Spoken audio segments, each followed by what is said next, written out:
Hi, this is Sabina for Follow Your Heart Project, and today I'm interviewing Arma, my good friend. And Arma is the founder of Matway Madrid, right? Hi, Arma. Hi, Sabina. So we're here in Madrid on a sunny Friday, and we're talking about how Arma follows her heart for her project. Right? Exactly. Okay, good. So, Arma, tell us a little bit about Matway Madrid. How did the idea come about? Well, the idea came from working as a leisure and arts consultant in Amsterdam for 6 years before I moved to Madrid. And when I came here, I saw that actually everybody was concentrating on the same tour of showing Madrid to tourists. So they would basically show the major strip of tourism highlights in Madrid. And I thought that was a pity because Madrid offers so much more than just the Royal Palace, the Retiro Park, and the Plaza Mayor. Okay, good. So, is this something that you always wanted to do? Actually, it's something that I never wanted to do. No. That's of course a bit of a joke. But the thing is that if you had asked me in Amsterdam, would you ever become an entrepreneur, and I would have said no way. And then, because of a twist of life, I ended up in Madrid and I started my own business. And now it's actually what I always wanted to do, without even knowing it. Okay, so I know starting a business is not easy. So what gave you the courage to follow through? Well, I guess that if you find something that makes you enter in a flow, and makes you forget makes you forget the time when you're doing it, I think then that's when you found something that you're really passionate about and that you really love. And that just gives you the strength to go on. You know, the feeling that you find the right thing to do, and the thing that makes you love what you do and be passionate about the city and enthusiastic about the work that you do there. Okay, so is that what you mean by flow? Yeah, exactly. Okay, good.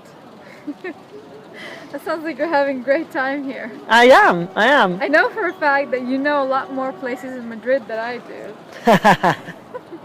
So do you follow your heart in business decisions?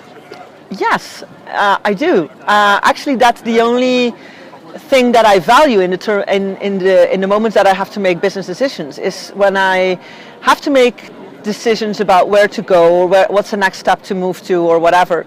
Or I have like difficult clients that I don't know if I want to go on with them or not. I listen to my heart, I listen to my intuition, and that is actually what makes me decide to move on or not. That's very interesting, because a lot of people associate following your heart or intuition with something very relevant when it comes to the world of business. No, because I think there's too much of rationality and too much money-driven decisions in business, and maybe I'm a minority in that I follow my heart in that, but for me it has led me to the road of success. So I mean, that's the only thing that counts. So it always works out when you follow your heart. Exactly, it always works out. No, absolutely. Because I have actually been taking decisions in the last 6 years that were maybe more rational. Especially when it was a decision between, that I was doubting or I was not feeling sure about. And sometimes I let rationality prevail over heart or intuition, and it was always the wrong decision. So yeah, absolutely. Yeah. Wow, that's incredible. Yeah. So I learned to listen to my gut feeling, and that leads that's what driving my company. Wow.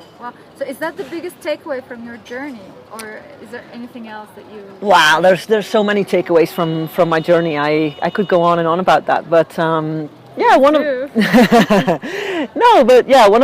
the major things is that, like I said before, if you found something that really moves you and that really makes you tick, and you really found that, you have to stay on that path, and that's one of the most important recommendations I can give to other entrepreneurs. I think find not something that maybe makes you the richest man or woman in the world, but do something that you really like and that you feel good about, and if you do that and you found that, that will probably lead to success. Wow. Wow.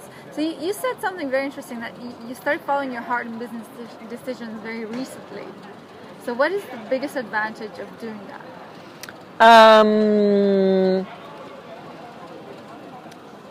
Well, the biggest advantage is that you walk like you talk.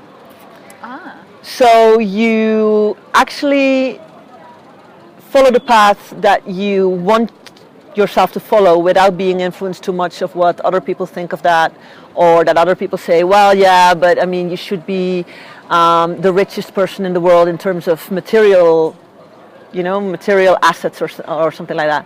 While for me, that is not the most important thing in life. The most important thing in life is being happy, and if this makes me happy, well, then that is what I'm going to do, and nobody can really stop me from doing that. Okay. Wow. Wow. So do you have any advice for people who are just starting out? Well, I mean, like I said, find something that you really are passionate about, and that can be anything. I mean, for me, it was like showing people the beautiful parts of Madrid that maybe are a little bit more hidden, a little bit more off the beaten track. But that could be anything, anything you're passionate about, and stick to that plan. Don't let yourself be deviated by other things that are maybe less important to you. Mm-hmm. So showing people beautiful parts of Madrid, I know that's a big unique selling proposition of Madway. Tell me a little bit more about Madway and the project that you're so passionate about. Okay. Well, what we do is that we basically we try to discover Madrid in a way that you wouldn't really read on a website or in a guidebook. So we do theme trips. Could be walking trips, bike trips, e-bike trips. Around a certain theme. So we do, for example, rooftop tours, we do market tours, we do architectural tours. So it's like kind of special interest. We do everything tailor-made. Apart from the theme trips, we do gastronomical activities like atypical tapas tours. We don't bring you to the obvious places that you would probably find yourself, but we would take you to the Barrio de las Letras that has some really hidden gems in terms of. That barrio. I know. In terms of tapas, we organize picnics in the park. We organize lunches or dinners at homes of people that live in Madrid and want to cook a meal for you. Wow. And all of that we do also workshops. So, for example, if you want to learn how to play the cajon, a very important percussion instrument in flamenco music, we give you a workshop. Or wow. Wine tasting workshops, for example, or flamenco dance workshops. Like everything that would be hard to organize if you would be by yourself and you don't have the local contacts, or you don't have the local knowledge, or you don't know exactly where the often beaten track places are. It sounds like a lot of work and organization. It is. But it's nice. It's great. Okay. Yeah. Is this one of the places on your rooftop tour? Yes, yeah, absolutely. This is one of the places. Well, actually, it's a place that you could integrate both in the rooftop tour and in the market tour. Obviously, we're now on the rooftop of the Gau Café, which is part of the Open University, and it's a rooftop, as you can see. But right next door is the Mercado de San Fernando, which is an excellent example, I think, of a market that actually made the crisis made out of the crisis an opportunity instead of a threat, and turned themselves completely upside down and opened themselves up to new entrepreneurs, creative entrepreneurs that wanted to start their own business there, and that didn't have the financial means to start their shop on the streets. But the market was half empty.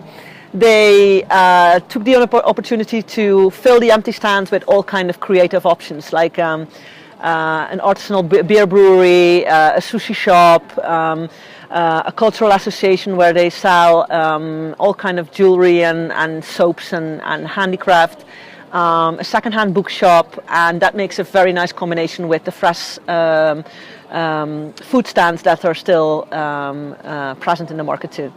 sounds good. That sounds good. That's where we should head next, I think. Exactly. Although we have to take the local Spanish opening hours into account, and I don't know. Yeah, well, it opens in 15 minutes after lunch. Perfect. Let me show our viewers a little bit of the rooftop that we're here on, so you can see the view of beautiful Madrid from here.